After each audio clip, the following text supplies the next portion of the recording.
Fala galera, tudo bem? Perguntas e respostas na área. Aquela semaninha de pausa na VNL, mas pausa na VNL não quer dizer que a gente não falará de VNL. Então, nessa quarta-feira, voltando à sua data original por conta da ausência de jogos, o Perguntas e Respostas fala muito sobre VNL. Tudo certo, amigos? Salve boss, Bruno, audiência, quartou daquele jeitão que a gente gosta. Perguntas e respostas, tá na área e é só soltar a boa, Bruno. É isso, Gordinho. Abração para você, Daniel, para os nossos amigos, já pedindo aquele like da confiança, se inscrevam no canal. Vamos começar então com a pergunta da Mariana Paranhos. Com a volta do Lucarelli, quem perde a titularidade, Honorato ou Bergman? Excelente pergunta, viu, Mariana? Até porque tanto o Honorato quanto o Bergman têm jogado muito bem, né? Eu não sei se na cabeça do Bernardo, de repente, ele vai prolongar um pouquinho aí esse período de readaptação do Lucarelli, né? Agora, quando a gente fala de Lucarelli titular, eu lembro daquela questão envolvendo o Lucarelli Leal, né? Acho que para responder a sua pergunta, a gente tem que ver com quem encaixa melhor o Lucarelli, né?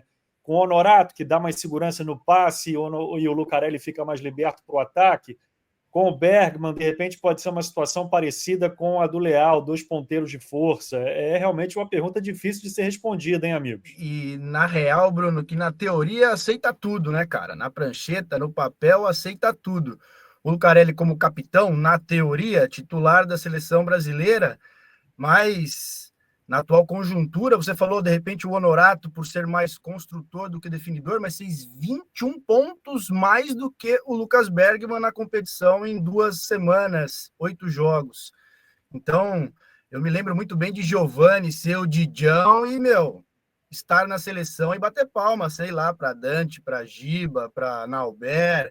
Então, eu acho que na teoria, Lucarelli é titular, mas na prática é quem bota mais para cima e quem bota para baixo. Eu acho que hoje o Lucarelli não volta como titular. Primeiro, por conta da temporada complicada que ele teve no Japão, uma temporada longe de ter sido a melhor temporada do Lucarelli nos últimos anos, sofreu com lesões, faz parte desse processo de renovação na seleção sim, porque é uma figura importante, liderança, experiência, é um cara respeitado por todo mundo, mas eu acho que hoje ele não tem essa volta garantida. Que é bom, acho que esse ponto que o Bruno tocou no início é relevante, o Bernardo não precisa ter pressa para trazer o Lucarelli de volta, ele já está fazendo parte do grupo nessas viagens, tem ido com o grupo, mas ainda não estava treinando como todo mundo treina para uma partida.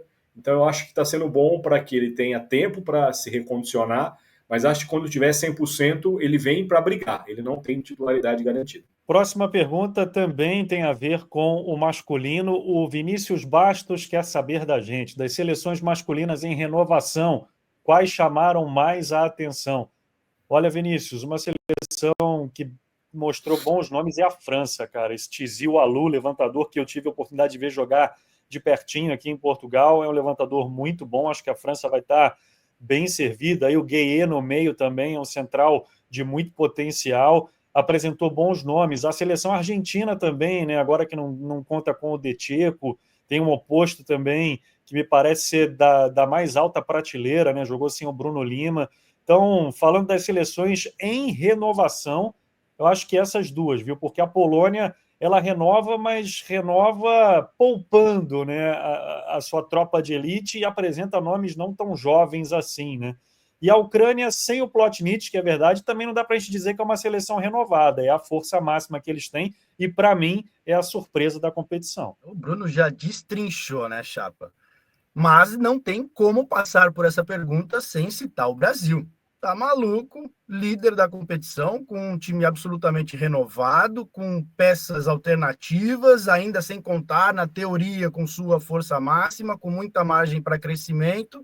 Vem de 4 vitórias em 4 jogos e 7 vitórias em 8 jogos. Então, para mim, disparado a grande revelação, a grande surpresa dessa Liga das Nações é o bom desempenho e liderança do Brasil. Eu não vou repetir o que os amigos falaram, mas eu concordo. Só vou trazer mais um time para esse hall aqui, que a gente tem falado pouco, mas não está com seus principais nomes e está lá bem colocado na VNL, que é o Japão. Quando a gente fala que o Japão não tem Ishikawa, não tem Ishida, não tem Han Takahashi, tá sem o Sekita levantador, estava sem o Libra na última semana, é quase o time inteiro do Japão. E o Japão está ali brigando pela liderança. Então eu acho que o Japão tem um processo que não é de renovação, mas tem mostrado que tem um elenco maior para quando não tiver seus principais nomes. Passando agora para o feminino, a Juana Alencar pergunta: é surpreendente a seleção sérvia feminina estar na zona de rebaixamento? Acho que sim, viu, Juana? E eu sei que você pediu também para a gente repercutir a fala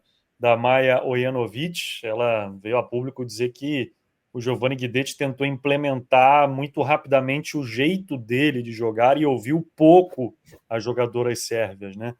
E acho que aí o que explica a Sérvia estar na zona de rebaixamento são decisões erradas de planejamento, são questões físicas das principais estrelas. Acho que é um conjunto de fatores que valeria um vídeo inteiro para a gente tentar responder essa pergunta, mas que não deixa de ser surpreendente pelas peças individuais que tem. E tem essa questão da lesão da Ozelati também, que complica bastante. Para além de surpreender estar na zona de rebaixamento, surpreende ainda mais ser lanterna e com nenhuma vitória, né, rapaziada? Vai para essa última semana com 8 jogos, 8 derrotas, joga contra a República Tcheca, Itália, Bélgica e Turquia essa última semana, e tem como principais concorrentes aí ao descenso a Coreia e a Tailândia, que tem ambas uma vitória. Não dá para negar que a Sérvia tem muito mais time do que os dois asiáticos que brigam contra ali nessa disputa contra o rebaixamento. Mas eu também não coloco só no colo do Guidetti não, viu, senhores? Porque o Terzic já chegou aí e também não conseguiu implementar nada de diferente. E fica muito claro, né?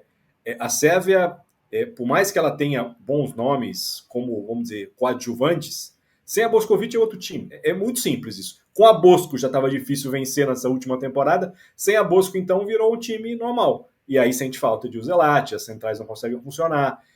E para mim o nó também está nas levantadoras.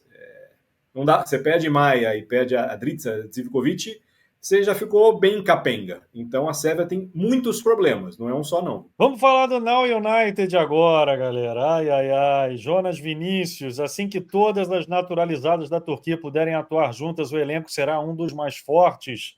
Sim, Vinícius, acho que com certeza, né? E até porque vai dar um descansinho ali para Vargas, vai ter a opção da Carutazo na inversão, tem a Jack Kissal no meio. É claro que fica um elenco mais fortalecido. Não tem para onde correr, né? Vai ter que cumprir o prazo, esperar todo o processo acontecer, mas com certeza, quando tiver a Carutazo, é outra pegada para Vargas ter o descanso, né? A gente viu ela em atuação na primeira semana na Liga das Nações e foi a protagonista da Turquia. Talvez tenha que naturalizar também umas ponteiras aí, viu?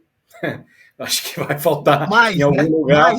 Vai faltar em algum lugar ali mais jogadora de qualidade. Eu bato nessa tecla sempre. Ali o cobertor é curtinho. Os nomes que tinham ali não ficaram satisfeitos com as escolhas olímpicas. Tem jogadora lesionada, tem jogadora que não é utilizada, tem jogadora superdimensionada. Então, ali, para mim, o grande nó dessa seleção turca para o presente e para o futuro é a posição de ponteira. E já que tocamos no assunto, fechamos com a pergunta da Luana Ferreira. A conta chegou muito cedo para a Melissa Vargas?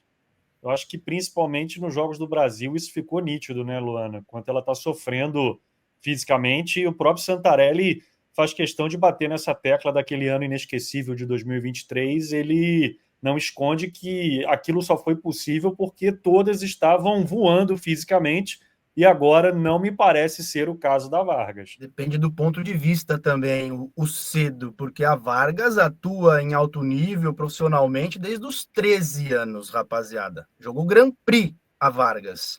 Ela tem sim 25 anos, mas com a quilometragem alta, tendo que atacar 300 galões todos os jogos, há quantas temporadas? O cedo é relativo. Eu tô com Guja. E ela já tem um histórico de problemas do ombro há muito tempo. E aí aquela coisa de ter começado muito cedo, né? Você joga nesse nível desde muito cedo, você não cumpre todos os passos para você estar madura para o momento adulto. Então eu acho que a Vargas hoje está pagando um preço de ter sido precoce, prodígio, fenômeno, muito, mas muito antes das demais. E o corpo sente. E esse calendário internacional a gente sabe que é cruel. Então, essas idas ela para a China para jogar, você tinha um campeonato um pouco mais tranquilo, em tese, quantidade de jogos menor, mas aí você vem para a pauleira no Campeonato Turco, você tem que jogar o tempo todo. E aí, danou-se. Muito bem, chegamos ao fim de mais um Perguntas e Respostas. Já sabe, quer ter seu nome grandão, sua pergunta respondida, deixe nos comentários desse vídeo a sua pergunta, quem sabe ela não aparece aqui na próxima semana, em dia a combinar, porque na próxima semana a seleção feminina volta à quadra lá em Chiba, no Japão, para sua última semana da fase classificatória, onde terá pela frente a seleção búlgara, também a seleção francesa, seleção japonesa e a seleção polonesa aí no horizonte. Valeu, Gurja, valeu, Daniel, brigadão aos amigos e a gente, claro, como sempre, pede o seu joinha. Valeu, Bexosa, pela seleção de perguntas, valeu, rapaziada, por ter mandado perguntas tão bacanas pra gente. E é isso, seguimos o baile. Essa peleja aí, Brasil e Bulgária, dia 9 à meia-noite. Com transmissão aqui do Webvôlei daquele jeitão que vocês estão ligados. É isso aí, moçada. Obrigado por terem assistido o vídeo até o fim. Não se esqueçam do like e voltem. A gente estará sempre com novos conteúdos e transmissões durante a VNL. Aquele abraço.